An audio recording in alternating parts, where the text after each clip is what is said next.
All right, moving on now. 6-year-old Indian Army dog Kent, who has made the supreme sacrifice in the line of duty. Kent, who laid down her life while she was trying to protect her handler, the Jawan, during an encounter that broke out in Jammu and Kashmir's Rajouri.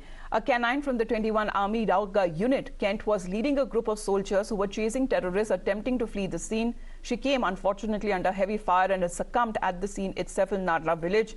The terrorists and an army soldier, we are told, who were the terrorist who was neutralized, and the army Jawan who made the supreme sacrifice as far as in the gunfight is concerned. And if we talk about Kent, she truly exemplifies the life of a soldier who put down her life on the line to protect others.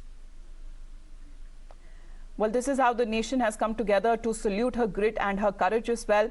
और एक terrorist को बताया जा रहा है, एक आतंकवादी को किस तरीके से मार गिराया गया, लेकिन उसी के साथ साथ हमारा जो एक जवान है उनकी भी जान चली गई है. ही इज बीन मार्टर्ड, वो शहीद हो गए हैं. लेकिन यहाँ पर अगर केंट की भी बात करें तो सीधे तौर पे जितनी गोलियों का उसने सामना करा लाइन ऑफ ड्यूटी पर, वहीं पर उसके मौके पर मौत हो गई. बट इसी की सराहना करते हुए the entire nation is coming together to salute her grit and her courage as well. Let me go across to Pradeep now. Pradeep, अगर ये जाबाजी हम देखा जाए तो ना सिर्फ हमारे जवानों में, लेकिन हमारी जो टीम है, जो कैनाइन जो यूनिट है, उसमें भी देखी जा रही है केंट ने किस तरीके से बहादुरी दिखाकर देश के नाम अपनी जान दे दी.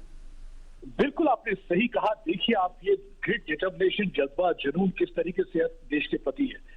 कल जब ये सुरजा कला एरिया में एनकाउंटर चल रहा था, ऑपरेशन, उस टाइम केंट अपने जवानों के साथ वहां पे लीड कर रहा था और ट्रैक कर रहे थे उन आतंकवादियों को जो वहां से भाग निकलने में कामयाब हुए थे.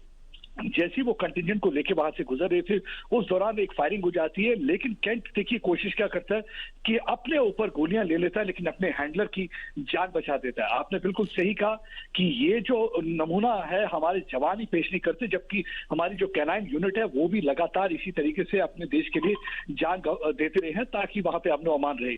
ये पहली बार ऐसा नहीं हुआ. हमने देखा था पिछले साल ऐसे ही जूम ने अपनी जान दी थी. उससे पहले एक्सेल ने एक एनकाउंटर में जब वो बिल्डिंग के अंदर आतंकवादियों को ढूंढने गए थे तब उन्होंने अपनी जान दी थी.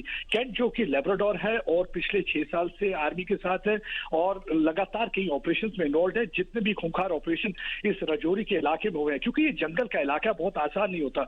ये ट्रैकर जो डॉग का जो काम करते हैं, ये क्या होता है कि ट्रैक करते हैं आतंकवादियों को. वहां पे कहीं भी अगर आतंकवादी भाग जाएं तो जंगल के इलाके में बहुत मुश्किल हो जाता है ढूंढना. यही वजह थी कि केंट इस ऑपरेशन का हिस्सा थे और इस ऑपरेशन के दौरान उन्होंने अपनी जान गंवाई और उनकी जो शहादत है हमेशा याद रखी जाएगी. कि एक तो देखिए उन्होंने शहादत दी है और दूसरा उन्होंने अपने हैंडलर की जान बचाई है. यानी कि आप देखिए किस तरीके का जज्बा है. अपने हैंडलर पे गोली नहीं लगनी थी, सारी गोलियां उन्होंने अपने ऊपर ले ली और अपनी जान दे दी. उसी दौरान उस ऑपरेशन में एक आतंकवादी मारा जाता है कि शायद केंट अगर अपनी शहादत नहीं देते तो हो सकता है आतंकवादी और ज्यादा नुकसान कर सकता था, क्योंकि ऑलरेडी हमारे एक जवान जो है उनकी शहादत हो चुकी थी और 3 लोग जख्मी हो चुके थे. लेकिन केंट ने बाकी कोलैटरल डैमेज होने से बचा दिया और केंट की वजह शहादत देश के नाम अपने जो जान देते हुए, as far as Kent is concerned, who is now put down its life on the line of duty when it comes to protecting others, when it comes to protecting our other Jawans as well. Pradeep, thank you very much for joining in the